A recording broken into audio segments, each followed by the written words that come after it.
بسم اللہ الرحمن الرحیم۔ السلام علیکم ناظرین، میں ہوں آسمہ شیرازی، پروگرام ہے فیصلہ آپ کا۔ آج ہمارا بہت خصوصی پروگرام ہے کیونکہ اس وقت جو خطے کی صورتحال ہے 10 مئی کے بعد وہ صورتحال بدل چکی ہے۔ ایک جنگ بندی ضرور پاکستان اور بھارت کے بیچ ہوئی ہے، لیکن کیا یہ مستقل ہے؟ اور اگر ہم وزیر اعظم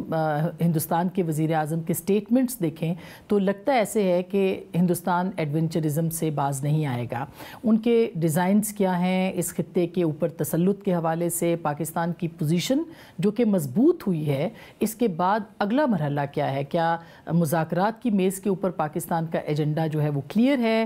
اس کے اوپر کیسے آگے بڑھنا ہے؟ اس خطے کے اندر اپنا اثر و رسوخ کیسے برقرار رکھنا ہے؟ اور پھر پاکستان کی جو انٹرنل پولیٹکس ہے اس کے حوالے سے بھی، مسئلہ کشمیر کے حوالے سے بھی جو کہ اب سینٹر سٹیج پہ آ چکا ہے، کہاں کہاں پاکستان کو اپنی پالیسیز کو دیکھتے ہوئے آگے بڑھنا پڑے گا۔ ایک مشکل دور ہے، اس پہ پاکستان کی جو قومی قیادت ہے وہ کیا سوچتی ہے اور اس سلسلے کو آگے کیسے بڑھانا چاہتی ہے؟ کیا کوئی مشاورت ہوگی؟ جو انٹرنل پولیٹکس ہے اس کے اندر استحکام کی کتنی ضرورت ہے؟ بہت سارے موضوعات ہیں، لیکن ہمارے ساتھ موجود ہیں جناب مولانا فضل الرحمان صاحب، سربراہ ہیں جمعیت علماء اسلام کے، کسی تعارف کے محتاج نہیں ہیں، اور انہوں نے حال ہی میں جو تقریر کی ہے قوم کے سامنے جو ہے وہ ضروری ہیں کہ مولانا سے ان پہ بات بھی کی جائے۔ بہت شکریہ مولانا، آپ نے ہمیں وقت دیا ہے۔ یہ جو بہت شکریہ سر، اور یہ جو میرا سوال پہلا تو یہی ہے، آپ کی تقریر ہم نے سنی اس پاک بھارت تناؤ کے بیچ میں، اور اس کے اندر آپ نے بہت ساری توجہ جو ہے پاکستان کے قومی مسائل کے ساتھ ساتھ ریجنل ایشوز کے اوپر بھی دلائی ہے۔ آپ کو کیا لگتا ہے، ایک تو 10 مئی کے بعد کا پاکستان کیسا پاکستان ہے، کتنا مضبوط پاکستان ہے دفاعی اعتبار سے اور ہماری اندرونی جو صورتحال ہے اس کے اعتبار سے؟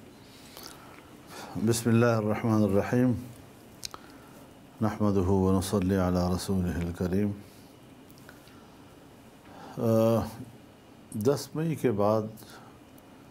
ہم صورتحال کو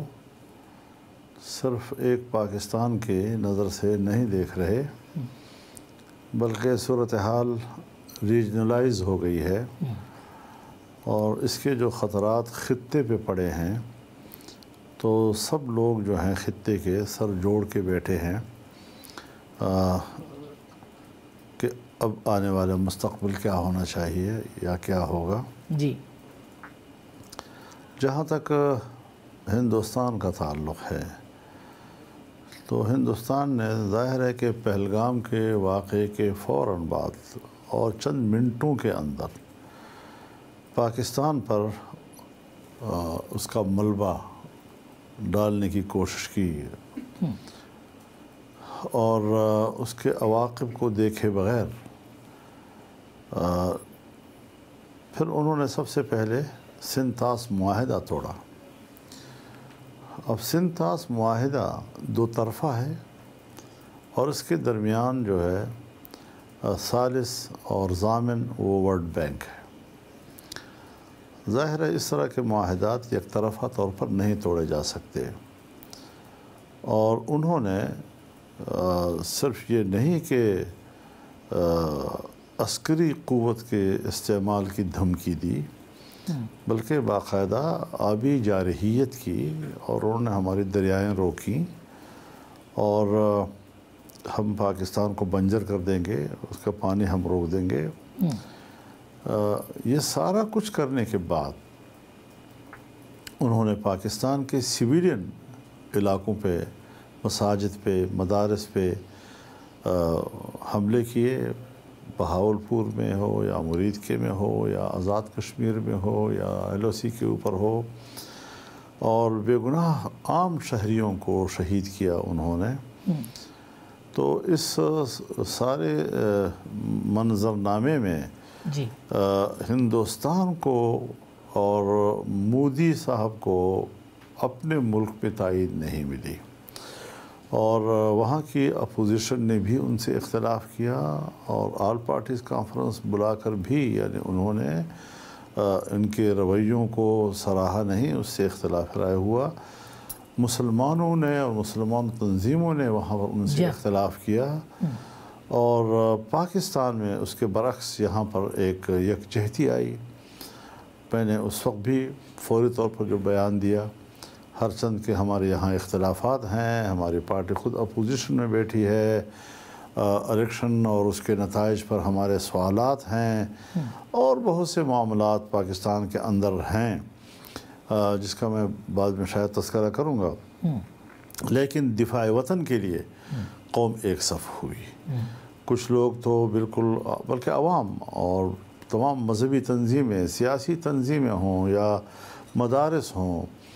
بیک آواز وہ اپنے فوج کے ساتھ کھڑی ہو گئی اور ملک کی دفاع کے لیے ایک صف بن گئی۔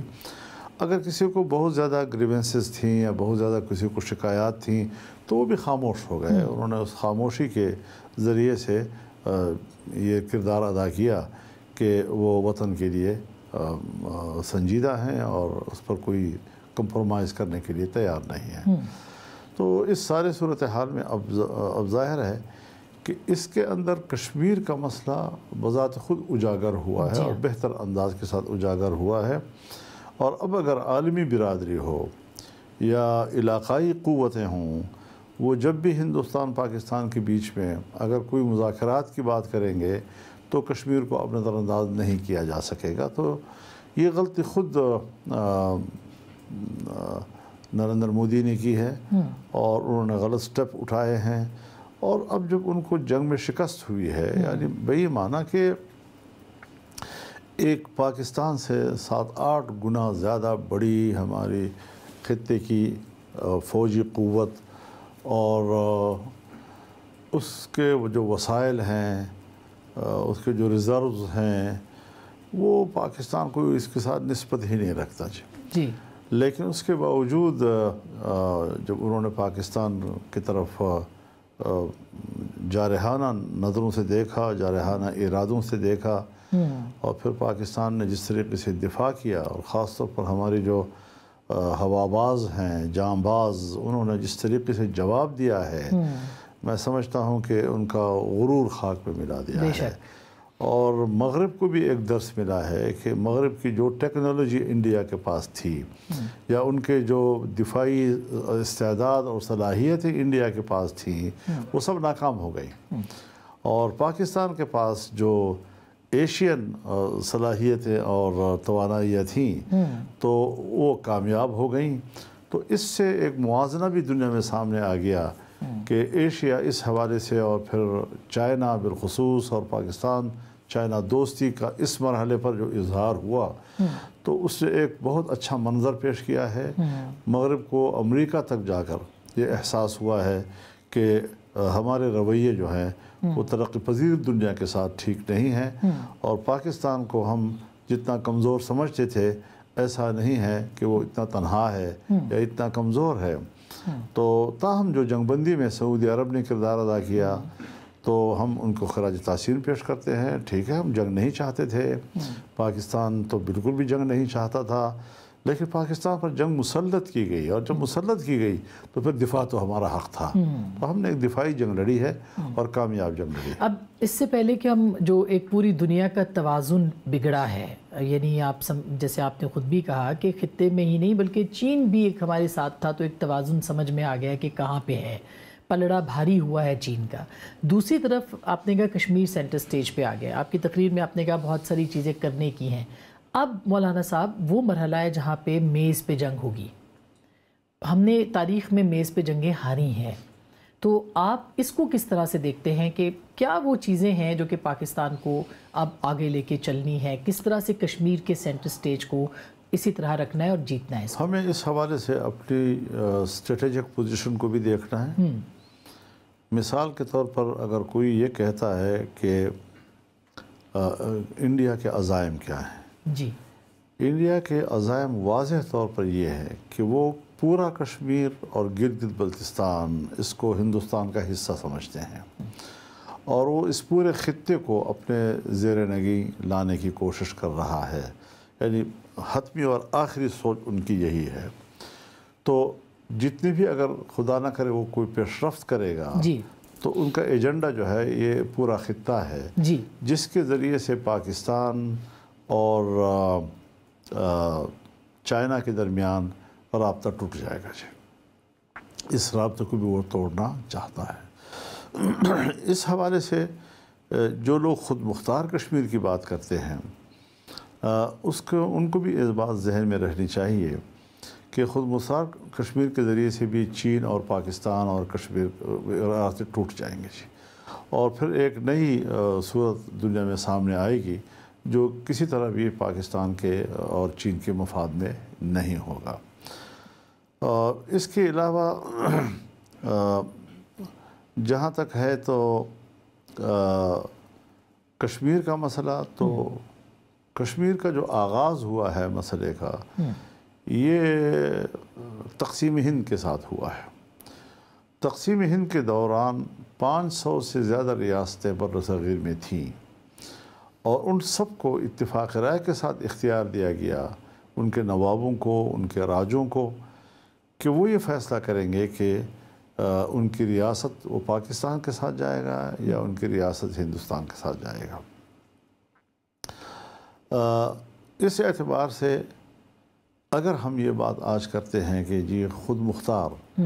تو کل 500 ریاستیں اٹھیں گی اور وہ کہیں گے کہ جی تیسرا آپشن اگر ان کو مل سکتا ہے تو پھر ہمیں بھی ملنا چاہیے جی۔ تو اس کا متحمل پھر نہ پاکستان ہو سکتا ہے اور نہ انڈیا ہو سکتا ہے جی، یعنی یہ ایک عجیب سی سیاسی صورتحال بن جاتی ہے۔ تو یہ وہ عوامل ہیں کہ جس کے تحت الحاق پاکستان جو ہے وہ کشمیر کے لیے ضروری ہے، اور اس موقف پر پاکستان کو رہنا چاہیے، اور جو تقسیم کی اصول اور بنیاد ہیں ان کو سامنے رکھ کر ہمیں سوچنا چاہیے۔ اب ظاہر جی راجاؤں نے یا نوابوں نے جو بھی فیصلے کیے، لیکن اقوام متحدہ میں بات چلی گئی، اور اقوام متحدہ میں بات ہم نہیں لے گئے، نہرو جی لے کر گئے تھے جی، اور ہندوستان کی طرف سے اقوام متحدہ میں سلامتی کونسل میں قرارداد پیش کی گئی جس کے روح سے کشمیری عوام کو حق دے دیا گیا کہ وہ فیصلہ کریں۔ اب مقبوضہ کشمیر کے اندر مودی نے اپنے پورے اقتدار کے دورانیے میں یہ کوشش کی ہے کہ وہاں پر آبادی کا تناسب تبدیل کر دیا جائے، ڈیموگرافی تبدیل کر دی جائے، اور اس کے باوجود جبکہ اس نے سب کچھ انتظام کیا، بڑا پیسہ خرچ کیا انہوں نے کشمیر میں، لیکن اب جو الیکشن ہوئے تو اس الیکشن میں جو کشمیری عوام نے رد عمل دیا ہے اس سے تو ان کی کمر ٹوٹ گئی۔ اب ہندوستان کے اندر بھی ان کو اس دفعہ اکثریت نہیں ملی، اتحادیوں کے ساتھ مل کر اس نے کمزور حکومت بنائی ہے، پھر کشمیر کے اندر بھی ان کو دھچکا لگا۔ اس پہلگام کے واقعے سے اس نے ایک ہندوتوا کارڈ کھیلنے کی کوشش کی، اور ان کا خیال یہ تھا کہ میں دوبارہ ہندو مسلمان کا سوال پیدا کر کے پورے ہندوستان کے ہندو کو اپنے پشت پہ لا کھڑا کر دوں گا۔ بطور کارڈ اس نے یہ ساری چیزیں سیاسی طور پر استعمال کی ہیں۔ یہی وجہ ہے کہ ہندوستان کے سیاستدانوں نے ان کا ساتھ نہیں دیا، اور انہوں نے بھی یہ اس کا ادراک کیا کہ یہ اس کو سیاسی کارڈ کے طور پر استعمال کر رہا ہے، یہ کوئی ہندوستان کے مفاد کے لیے نہیں کر رہا، ورنہ اس قسم کے واقعے تو پہلے بھی ہوئے ہیں، اور کچھ دن ناراضگیاں رہتی تھیں، کچھ رابطے ہو جاتے تھے، معاملہ ختم ہو جاتا تھا۔ تو مودی صاحب نے جو فیصلے کیے، قدم قدم پر اس نے غلط فیصلے کیے، ان پر قوم کا اتفاق رائے نہیں ہوا، اور پاکستان کے اندر یکسوئی آ گئی، اور پوری قوم ایک صف ہو کر اس نے دفاع کا حق ادا کیا ہے انہوں نے۔ امریکہ کے کردار کو مولانا آپ کیسے دیکھتے ہیں؟ کیونکہ ایک ایسے ٹائم پہ سیز فائر کی بات کی امریکہ کی جانب سے آئی، ثالثی کی بات ہوئی کشمیر پہ جس کو کہ ہندوستان کبھی نہیں مانتا تھا، اس وقت بھی مودی جی کے اوپر بہت تنقید ہو رہی ہے انٹرنلی، تو کیا امریکہ نے اس ایسے ٹائم پہ جب وہ شکست خوردہ تھا اس کو ریسکیو کیا بھارت کو؟ اور آپ دیکھ رہے ہیں کہ یہ ایک طویل جنگ کا آغاز ہے جس کا اشارہ نریندر مودی کر رہے ہیں؟ دیکھیے امریکہ اب ظاہر ہے جی کہ افغانستان کی شکست کے بعد اس کا وہ رعب و دبدبہ نہیں رہا ہے، اب وہ پیسوں کا کھیل کھیل رہا ہے سارے دنیا میں جی، میرے پاس انویسٹمنٹ کرو، میں آتا ہوں انویسٹمنٹ کرنے کے لیے آ رہا ہوں، تو انویسٹمنٹ ہی کی پالیسی کی طرف وہ جا رہا ہے، اور اب وہ بھی کہہ رہا ہے کہ کشمیر جو ہے وہ پھر ایک ایجنڈے سامنے آ گیا ہے، بالکل اسی طریقے سے جس طرح کہ فلسطین جو ہے وہ پبلک کے ایجنڈے پہ آ گیا سامنے جی، تو جس طرح وہاں پر 1.5 سال کی جو وہاں جدوجہد ہے، قربانیاں ہیں، اب اس کو ہم اس نظر سے بھی دیکھیں کہ امریکہ ہو، اقوام متحدہ ہو، جنیوا انسانی حقوق کنونشن، اس کا چارٹر ہو، وہ سب اس بات کی طرف دیکھیں کہ اسرائیل نے جو کچھ کیا ہے وہ اقوام متحدہ کی قراردادوں کے خلاف کیا ہے۔ سن 67 کے بعد جو اس نے قبضے کیے ہیں، آج تک اقوام متحدہ ان کو ایک متنازع علاقہ قرار دے رہا ہے۔ پھر بین الاقوامی معاہدے اور انسانی حقوق کے تمام معاہدے کہہ رہے ہیں کہ جنگ میں آپ نے کسی ملک پر حملہ نہیں کرنا، اگر ایسی حالت آ جاتی ہے آپ نے عام شہریوں پہ نہیں کرنا، آپ نے ہسپتالوں پہ نہیں کرنا، آپ نے اسکولوں پہ نہیں کرنا، آپ نے آبادیوں پہ نہیں کرنا۔ لیکن یہاں پر تو پانی کے ذخائر پر ہوا، کیمپوں پر ہوا، 60,000 لوگ، اس کا کون ذمہ دار ہوگا؟ اور امریکہ جب اس کی سپورٹ کرے گا تو وہ انسانی المیے اور ایک جنگی جرم میں شریک ہوگا۔ اگر صدام حسین کو ایک یا دو جگہوں پر آپریشن کر کے ان مقدمات کا سامنا کرنا پڑا اور اس کے پاداش میں ان کو پھانسی دی گئی، تو اب تو نیتنیاہو کے بارے میں کیا سوچیں گے آپ؟ بالکل وہ جنگی مجرم ہے اور عالمی عدالت انصاف نے اس کو جنگی مجرم قرار دیا ہے، اس کو گرفتار کرنے کا حکم دیا ہے، اور دنیا اس کے حکم پر کیوں عمل نہیں کر رہی؟ بالکل۔ تو یہ ساری چیزیں جو ہیں اس وقت دنیا میں دوبارہ پلٹ رہی ہیں، صورتحال تبدیل ہو رہی ہے، اور مشرق وسطیٰ کی صورتحال بھی تبدیل ہوگی، ہمارے اس سارک کی دنیا جو ہے اس کے حالات بھی تبدیل ہوں گے، ایک نئی ایشیا کی تشکیل جو ہے وہ آنے والے مستقبل میں لازمی ہو جائے گی، اور اس کے اپنے خد و خال ہوں گے، جہاں پر اگر امن ہے تو پھر امن کے لیے امن کے راستے اختیار کرنا۔ تو امریکہ جو ثالثی کا کردار ادا کرنے کی بات کر رہا ہے، وہ محض آپ کو لگتا ہے کہ صرف اپنی اس علاقے میں چودراہٹ کے لیے ہے، یا وہ کر سکتا ہے یہ کردار؟ امریکہ کا زعم یہ ہے کہ میں بڑی طاقت ہوں، اور میں ابھی، حالانکہ وہ اب ایک محوری قوت نہیں رہا ہے، اب تو چین، رشیا، بہت لوگ آگے سامنے آ گئے ہیں، نئی نئی تنظیمیں وجود میں آ گئی ہیں، برکس وجود میں آ گیا ہے، ایک ورلڈ بینک کے مقابلے میں چائنا کا بینک وجود میں آ گیا ہے، اور ون بیلٹ ون روڈ کی پالیسی کے تحت پوری دنیا کے ساتھ معیشت اور ان کے ساتھ رابطے اور سڑکیں، ان کے جال بچھانے کی ساری چیزیں جو ہیں اس وقت دنیا میں آ رہی ہیں، اور یہی چیزیں جو ہیں وہ آنے والے مستقبل کو تبدیل کریں گی، اور خاص طور پر یہ جو پانی کا مسئلہ ہے وہ اب دوبارہ ایجنڈے پہ آئے گا، اثر نو آئے گا، اور پاکستان کو ایک مضبوط موقف کے ساتھ میز پہ بیٹھنا ہوگا۔ آپ نہیں سمجھتے کہ ہندوستان اس کی کوشش کر رہا تھا، اور بارہا اس نے کی پچھلے 4-5 برسوں کے اندر، کہ سنتاس کے معاہدے کو جو ہے دوبارہ سے دیکھا جائے، اور پہلگام کے بعد وہ اس پوزیشن پہ آ گیا کہ اس کے اوپر بات کرے؟ اب اگر یو این میں جاتی ہے بات، یا امریکہ ثالثی کراتا ہے، تو آپ کہہ رہے ہیں کہ پاکستان کو اس کے اوپر جو ہے وہ اپنا حق ماننا چاہیے؟ ہم نے سنتاس میں پہلے ہی 3 دریا ان کو دیے تھے، کیا اس کے اوپر اس کو ری نیگوشیٹ ہم اپنے نظر سے کریں گے اور وہ اپنی نظر سے کریں گے؟ تو حالات پھر بگڑ بھی سکتے ہیں۔ اس پر میں سردست کوئی تبصرہ نہیں کر سکتا کیونکہ میں اب اس پوزیشن میں نہیں ہوں، لیکن بہرحال پاکستان کو اس پر غور کرنا ہوگا، اور پانی کے حوالے سے ہندوستان جو روز روز ہمارا پانی روکتا ہے، ہمیں پانی روکنے کی دھمکیاں دیتا ہے، اس سے مستقل طور پر جان چھڑانے کے لیے کچھ نہ کچھ اپنی حکمت عملی میں تبدیلی لانے ہوگی ان کو۔ یہ پاکستان کو اپنی بطور ریاست اپنی تبدیلی لانا پڑے گی، اور اس میں چین کا کردار، کیونکہ اگر وہ ہمارا روکتا ہے تو چین بھی تو اپر سائڈ کے اوپر ہے، اور پھر اس پوری جنگ کے اندر چین نے ہمارا بے پناہ ان کا کردار ہے۔ تو ہم کس طرح سے خطے کے اندر پاکستان اور چین کا جو تعلق ہے وہ ایک نئی صف بندی کی صورت آپ کو لگتا ہے نظر آ رہا ہے؟ انڈیا نے اپنی حماقتوں کی وجہ سے چائنا اور پاکستان کو اسٹریٹجیکلی ایک کر دیا ہے، کیونکہ چائنا نے سرحدات کا تنازع انڈیا نے سرحدات کا معاملہ چائنا کے ساتھ بھی چھیڑا، جی، سرحدات کا معاملہ اس کا پاکستان کے ساتھ بھی ہے، خاص طور پر کشمیر کی سرحدات کے حوالے سے۔ تو یہ ساری مشکلیں جو ہیں وہ اس نے خود اپنی طرف سے چین اور پاکستان کو ایک اسٹریٹجک پارٹنر قرار دے دیا ہے۔ امریکہ اس وقت پریشان ہے، کیونکہ امریکہ جو ہے ماضی میں وہ یہ کہہ چکا ہے کہ انڈیا میرا اسٹریٹجک پارٹنر ہے۔ ظاہر ہے کہ اس کی نظر میں وہ انڈیا کو چائنا کے خلاف استعمال کرنا چاہتا تھا، اور اس حوالے سے اس کو مدد فراہم کرنا۔ پھر پاکستان کو انہوں نے فرینڈ کہا، اس کو اسٹریٹجک پارٹنر کہا جی، تو فرق تو آ گیا ظاہر ہے جی۔ تو اس وقت اب اس کی سوچ تبدیل ہے، وہ فلسطین کے بارے میں بھی سوچ تبدیل کرے گا، وہ کشمیر کے بارے میں بھی سوچ تبدیل کرے گا، اس خطے کے بارے میں بھی اپنی سوچ تبدیل کرے گا، اور سرنو نئی پالیسیوں کی طرف متوجہ ہوگا۔ پرانا روب داب اور پرانے سلسلے اور پرانی سوچ اب آگے نہیں بڑھ سکے گی۔ اور اس میں کشمیر کی آپ جیسے بات کر رہے تھے کہ افغانستان کے ساتھ پاکستان کے تعلقات، کشمیر کے حوالے سے سینٹر سٹیج پہ آنا،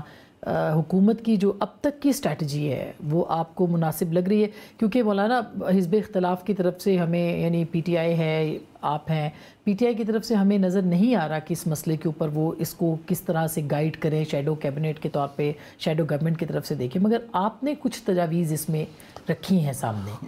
دنیا میں اپوزیشن جو ہوتی ہے وہ ایک شیڈو گورنمنٹ ہوتی ہے،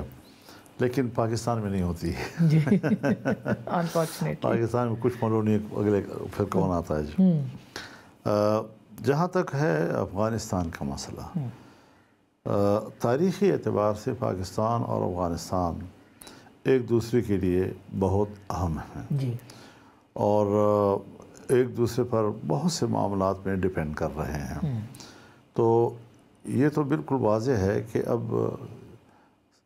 ڈیورنٹ لائن ہے یا پاک افغان بارڈر ہے، ہم تو بارڈر کہتے ہیں، وہ ڈیورنٹ لائن کہتے ہیں، اس پر پوری پشتون قوم آباد ہے، اور ایک ہی برادری، ایک ہی خاندان، آدھا ادھر ہے آدھا ادھر ہے، بالکل۔ تو اس کو تقسیم نہیں کیا جا سکتا۔ پھر ہمیں بہت سے حوالوں سے دیکھنا ہوگا۔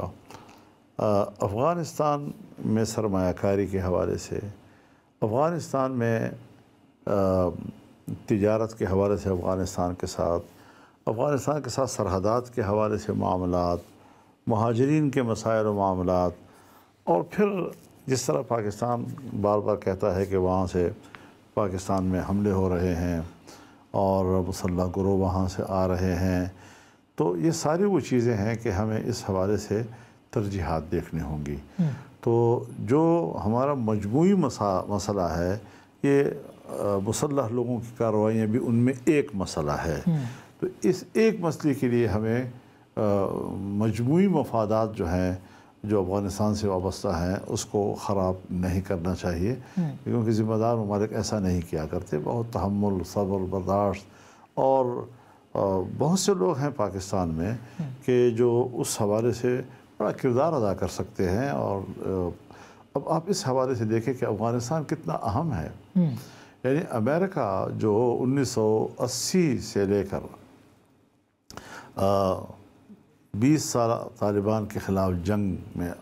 وہ قابض رہا ہے افغانستان کے اوپر، اب جب نکلا ہے تو فوجیں نکلی ہیں، لیکن بہرحال وہاں پر ان کا سفارت خانہ بھی ہے اور ان کے اداروں کے لوگ بھی وہاں پر اپنی طور پر موجود ہیں۔ لیکن سرمایہ کاری کے حوالے سے دوڑ روس اور چائنا کے بیچ میں ہے۔ دونوں کوشش کر رہے ہیں کہ ہم زیادہ سے زیادہ افغانستان میں سرمایہ کاری کریں اور ان کو تجارتی حوالے سے، کاروبار کے حوالے سے، اقتصادی حوالے سے اپنے ساتھ انگیج کریں۔ وہ بالکل اس بات کو نہیں دیکھ رہے ہیں کہ دنیا ان کے بارے میں کیا کہتی ہے، اقوام متحدہ نے کیا قراردادیں پاس کی ہیں ان کے بارے میں، بلیک لسٹ ہیں، یہ ہیں، وہ ہے، جو بھی ہو۔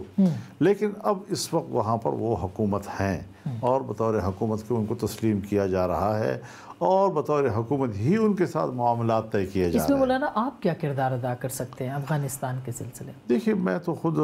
یا تو میری جماعت ہے، اور اگر جماعت اجازت دیتی ہے پھر بھی میں زیادہ سے زیادہ ایک فرد ہو سکتا ہوں، اور ایک رائے تو میری ہے، اور میں آپ سے اس پر تذکرہ بھی کر رہا ہوں۔ اور الیکشن سے پہلے میں خود جا چکا ہوں افغانستان، ہر چند کہ میں ان کی دعوت بھی گیا اور اپنی کیپیسٹی میں گیا، لیکن پھر بھی میں نے وزارت خارجہ کو اس بارے میں آگاہ کیا، ہمیں بریفنگ دی گئی، اور جو ان کے ساتھ بات کرنے والی باتیں تھیں وہ ساری ہم نے ہائی لائٹ کی، اور اسی کے مطابق میں نے جا کر گفتگو کی، اور الحمدللہ میں کامیاب ہو کر آیا، اور میں نے یہاں رپورٹ کیا ان کو، اور انہیں میری تحسین کی۔ اب یہ بات تو ان سے پوچھنے کی ہے کہ وہ پھر ان کو فالو اپ کیوں نہیں کر سکے جی. میرا تو شکارہ گلا ہو سکتا ہے، لیکن وہ الیکشن کے حوالے سے، ان کے نتائج کے حوالے سے اختلافات میرے ہیں یا میرے تحفظات ہیں، لیکن جو طے ہوا اس کو فالو اپ کرنا تو ریاست کی ذمہ داری ہے، اور ان پر مشترکہ کام کرنے کا جو میکینزم ہے وہ تو ریاست کی ذمہ داری ہے، میری ذمہ داری تو نہیں تھی. لیکن اس میں ان کو کوئی خاص کامیابی حاصل نہیں ہوئی، اور بہت ہی ایک جزوی مسئلہ جس میں یقیناً یعنی فوج کو نقصان بھی ہوا ہے، فوج کو شکایات بھی ہیں، سویلین لوگوں کو بھی شکایات ہیں، ہمارے ریاست کو بھی شکایات ہیں، لیکن شکایات کو دور کرنے کی جو راستے ہوتے ہیں وہ سب مثبت راستے ہوتے ہیں، اور ان تمام مثبت راستوں کو، سفارتی راستوں کو، ڈپلومیسی کے ذریعے سے ان چیزوں کو حل کیا جا سکتا ہے. تو ظاہر ہے اگر ریاست کو اس بات کی ضرورت ہو کہ ہم وطن عزیز کے مفاد میں کچھ کر سکیں تو یقیناً ہم اس کے لیے آج بھی تیار ہیں، کل بھی تیار تھے، اور ہمارے علاوہ اور بھی لوگ ہوں گے جو وہاں مؤثر ہوں گے، اور ان کی بات کو وہاں پر بڑی عزت سے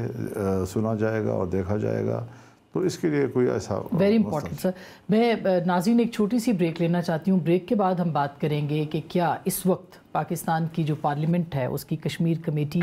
کی اہمیت کتنی زیادہ ہے، اور افغانستان کے حوالے سے بھی اور کشمیر کے حوالے سے بھی پارلیمنٹ کا کردار کیا ہو سکتا ہے، اور ساتھ ہی ساتھ اس جنگ کے بعد پاکستان کے اندر بھی جو ہماری فوج ہے وہ ایک مضبوط پوزیشن میں آئی ہے، تو اس کا کیا کردار آگے ہونے جا رہا ہے، اس پہ بات کریں گے مولانا سے. ایک بریک، واپس آتے ہیں، ہمارے ساتھ رہیے.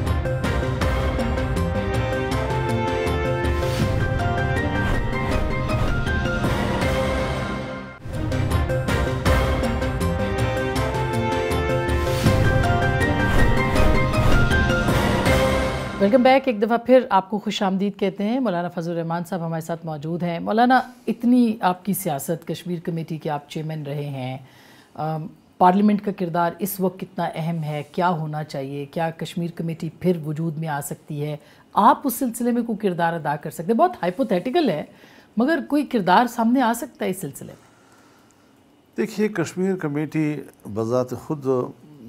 اپنا جو اس کا دائرہ کار یا دائرہ اختیار ہے وہ بہت ہی محدود ہے، محض ایک سفارشی حد تک اس کا کردار ہے. تو جب تک میں تھا تو لوگ سمجھتے تھے کہ فضل الرحمان کشمیر کمیٹی کے چیئرمین ہے اور کشمیر کے مسئلہ کو حل نہیں کر رہا، جو کہ اس کے کوئی زیادہ اختیارات کی حیثیت اتنی زیادہ وسیع نہیں ہے، بہت محدود ہے. لیکن اس کے بعد مجھے کشمیر کمیٹی کا نام تو یاد ہے، لیکن مجھے آج تک معلوم نہیں ہے کہ چیئرمین اس کا کون ہے. آپ کو بھی معلوم نہیں؟ کسی کو بھی معلوم نہیں. ابھی نئی جو ہے اس میں تو بنی بھی شاید نہیں ہے ابھی تک. بنی بھی ہے، بنی ہے لیکن پتہ نہیں کون ہے. جی ایسا ہی ہے. لیکن اس کی سفارتی کوششیں تھی، ہم دیکھتے تھے آپ مختلف ملکوں میں حضرت سفارتی کوششیں نوابزادہ نصر اللہ خان صاحب تھے مرحوم، تو اس وقت بھی سفارتی کوششیں اس کی تھی. میں رہا تب بھی اس وقت سفارتی کوششیں ان کی رہی ہیں. افغان یہ جو کشمیری مہاجرین ہیں،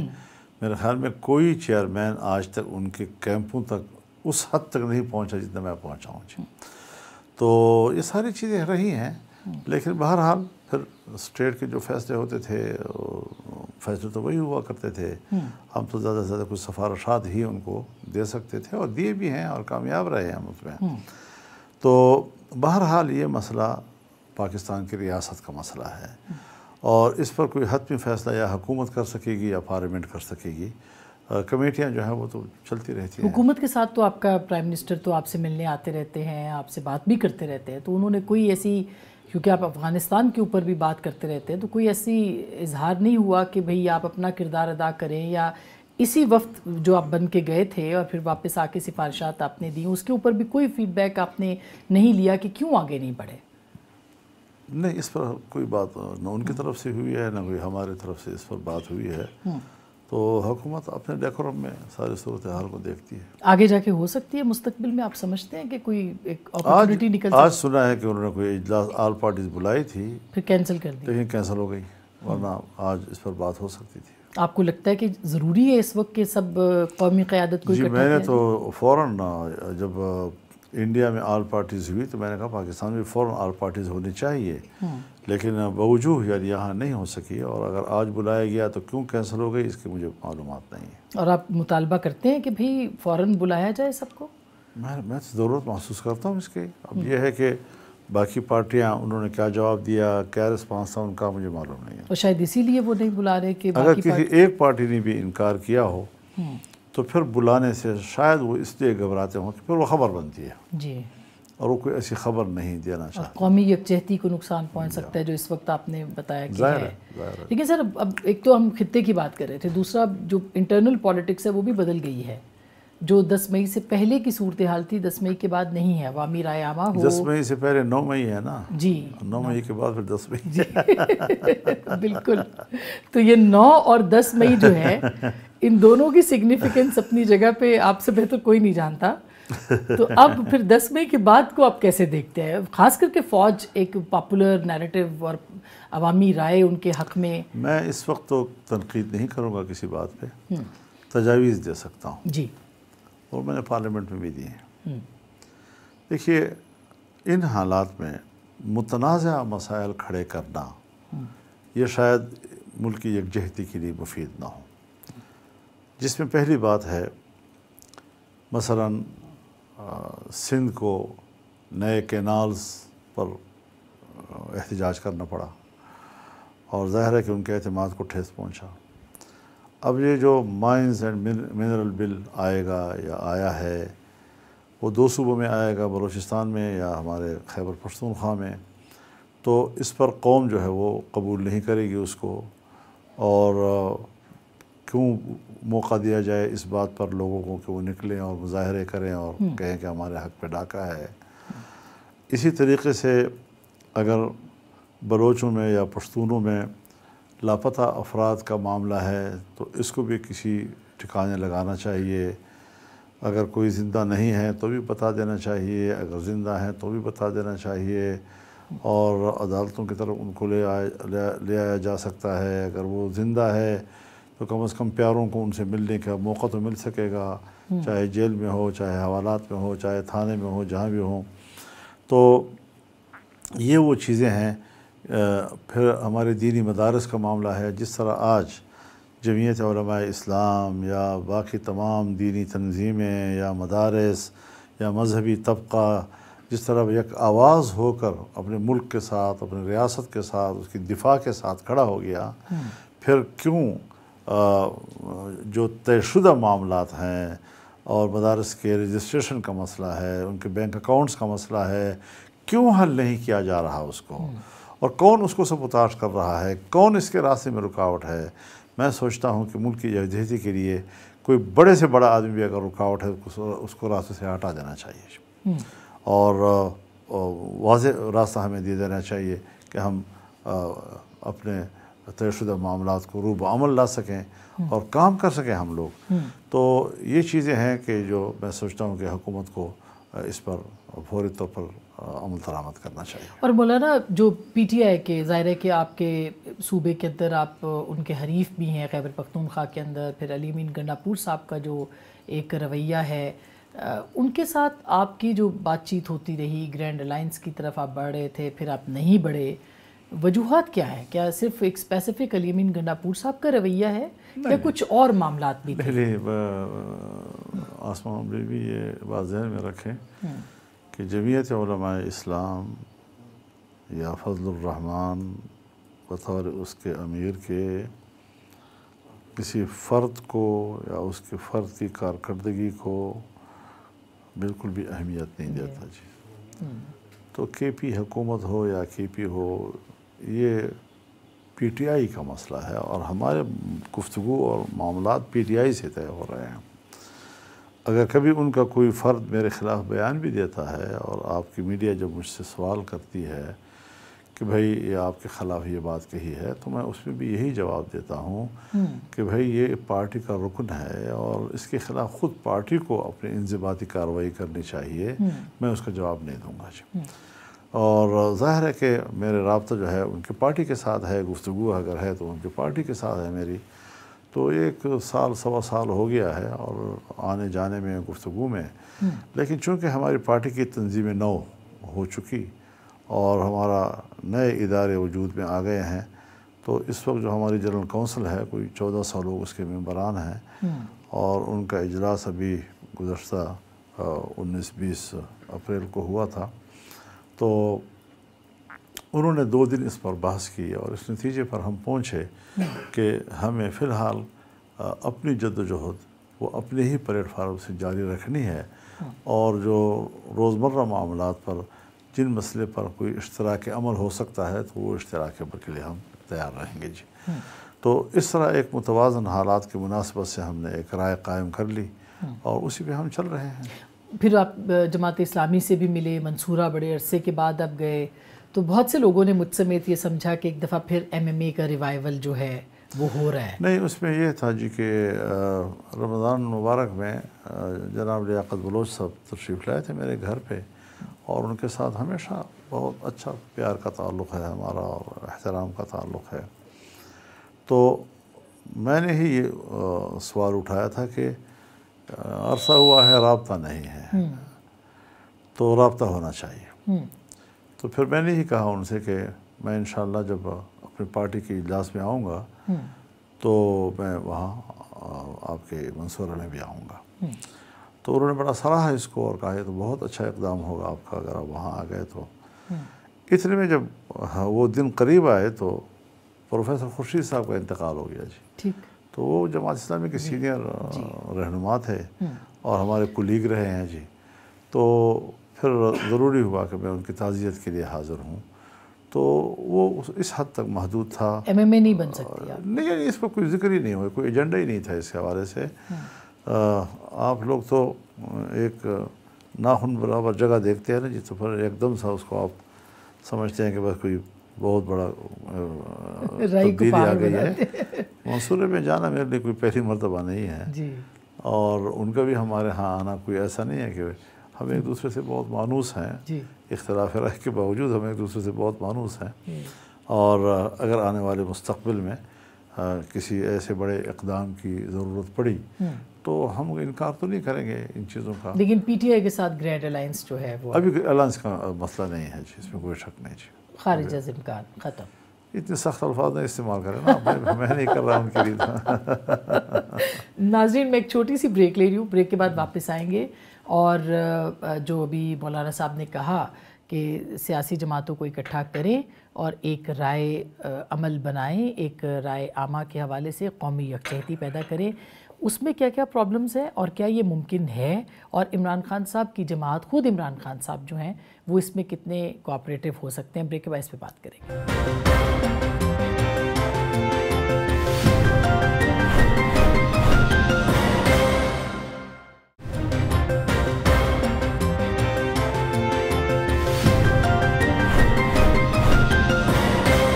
ویلکم بیک، ایک دفعہ پھر آپ کو خوش آمدید کہتے ہیں۔ سربراہ جمعیت علماء اسلام جناب مولانا فضل الرحمان صاحب ہمارے ساتھ موجود ہیں۔ مولانا، اس دشت کی سیاحی میں آپ نے اتنا وقت گزارا ہے، سب سے آپ کے ذاتی مراسم ہیں، یعنی نواز شریف صاحب ہوں، شہباز شریف صاحب ہوں، آصف علی زرداری صاحب ہوں، سب کے سب اس وقت آپ سمجھتے ہیں کہ ان کا کردار بطور سب کا، آپ مطمئن ہیں کہ ایک بطور لیڈر کے جو کردار ہے وہ اپنا کردار ادا کر رہے ہیں، بھلے وہ نواز شریف صاحب ہوں، زرداری صاحب ہوں؟ دیکھیے، مسئلہ اصول کا ہے۔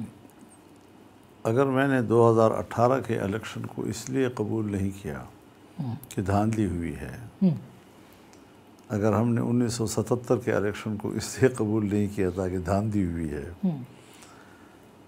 تو 2024 کے الیکشن پر بھی ہمارا اتفاق ہے کہ دھاندلی ہوئی ہے اور بہت بڑی دھاندلی ہوئی ہے۔ اب ان کی کیا مجبوری تھی اور کن مجبوریوں کے تحت، حالانکہ آپ کو یاد ہوگا جب 2018 میں زرداری صاحب نے کہا کہ دھاندلی ہوئی ہے تو اس وقت بھی ان کی سندھ میں اکثریت تھی اور حکومت بنائی۔ تو آج بھی اگر پنجاب میں ان کی اکثریت ہوئی یا سندھ میں پیپلز پارٹی کی اکثریت تھی تو مجموعی طور پر ملکی الیکشن کے بارے میں کوئی مشکل نہیں تھا کہ وہ کہیں کہ بھئی یہ زیادتی ہوئی ہے۔ لیکن انہوں نے 2018 کے نتائج کو تو قبول نہیں کیا، لیکن 2024 کے نتائج کو انہوں نے تسلیم کر لیا۔ تو ہم نے تو اپنے اصول پہ قائم رہے ہیں، اور پی ڈی ایم میں شامل جماعتیں حکومت کر رہی ہیں اور ان کا سربراہ اپوزیشن کر رہا ہے۔ آپ کے پاس یہ چانس تھا کہ آپ بھی حکومت کا حصہ بنتے؟ مجھے تو بہت کہا گیا، یہاں پر کتنے جرگے آئے، کتنے انہوں نے میرے اوپر پریشر ڈالا، لیکن میں نے کہا میں اس ہجوم کے ساتھ حکومت میں نہیں بیٹھ سکتا۔ تو اب آپ فریش الیکشنز کا مطالبہ کرتے ہیں، یا آپ سمجھتے ہیں کہ جو کہ اب آ بھی چکا ہے آپ کا منظر عام پر، لیکن ممکن نظر آتا ہے آپ کو کہ اس پہ عمل ہوگا؟ یہ الگ بات ہے، کوئی چیز ممکن نظر آتی ہو یا نہ نظر آتی ہو، عوامی رائے کس حد تک آگے بڑھتی ہو، لیکن اتنا ضرور ہے کہ حکومت کی دنیا میں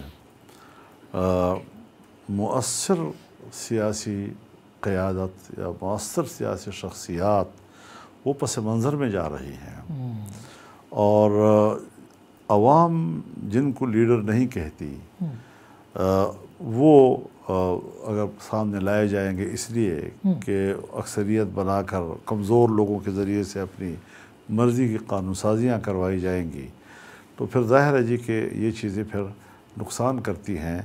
اور جس طرح آج کے اس ماحول میں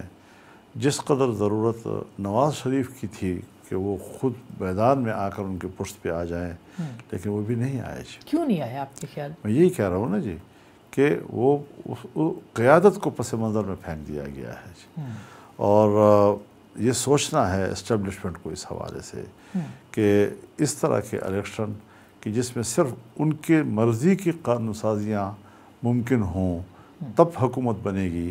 یہ شاید نہ ملک کے لیے بہتر ہے اور نہ ان کے لیے بہتر ہے۔ آپ کو میاں صاحب سے یہی شکوہ ہے کہ وہ خود بھی پیچھے نہیں ہیں، ان کو دھکیلا بھی گیا ہے، وہ خود بھی تو آ سکتے ہیں، ان کے اپنے بھائی کی حکومت ہے، ان کی بیٹی کی حکومت ہے، بس حکومتیں بن گئی ہیں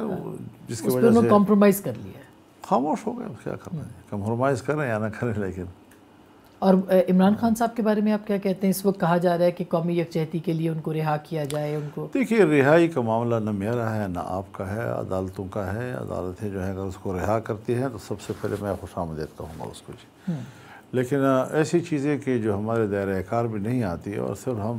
تو لیڈر جیلوں میں جاتے ہیں اور وہ جیل میں ہوتے ہیں، پارٹیاں باہر فیصلے کرتی ہیں، ان میں یکسوئی ہوتی ہے۔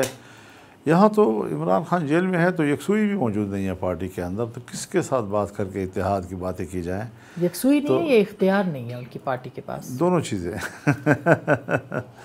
تو یہ چیزیں ہوتی ہیں جو ظاہر ہے کہ ان کا کارکن بھی محسوس کر رہا ہے اس ساری صورتحال کو، اور وہ اس کی وجہ سے فکر مند بھی ہے، پریشان بھی ہے کارکن جو عام آدمی ہے۔ تو یہ ساری چیزیں مل کر ملک کے اندر طاقتور سیاسی نظام جو ہے اس کے نفی کو ہو رہی ہے۔ مولانا کوئی مشورہ جو آپ شہباز صاحب کو، شہباز شریف صاحب کی حکومت کو، اور نواز شریف صاحب کو اور زرداری صاحب کو اس وقت دینا چاہیں؟ وہ تو میں نے دے دیا کہ ان حالات میں جس میں اس وقت پاکستان چل رہا ہے، جو چیزیں طے ہوئی ہیں ان پر عمل درآمد ہو، جو چیزیں طے نہیں ہوئی، متنازع ہیں، ان کو منظر عام پر کیوں لایا جا رہا ہے جی۔ تو یہ ایک مشورہ میں اس وقت دے سکتا ہوں ان کو، اور یہی اور ہم آہنگی کے لیے پہلا سٹیپ کیا ہو سکتا ہے آپ کے خیال میں؟ کوئی ایک قدم جو کہ اٹھایا جائے اور ہم آہنگی پیدا ہو؟ آپ نے دیکھ لیا جب ملک کے لیے سوال پیدا ہوا تو ہم آہنگی بھی پیدا ہو گئی، اور ہم نے تو اس میں تو کوئی مشکل نہیں ہے۔ وہ جگہ تو پھر جب آئے گی تو پتہ چلتا ہے نا جی۔ اب اگر اور مگر کا تو جواب نہیں دیا جا سکتا نا جی، اس کا تو کوئی سلسلہ ہی بند نہیں ہو سکتا۔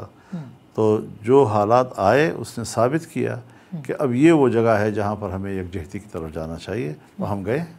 بہت شکریہ سر، تھینک یو سو مچ۔ ناظرین، گفتگو آپ نے سنی، فیصلہ آپ کا۔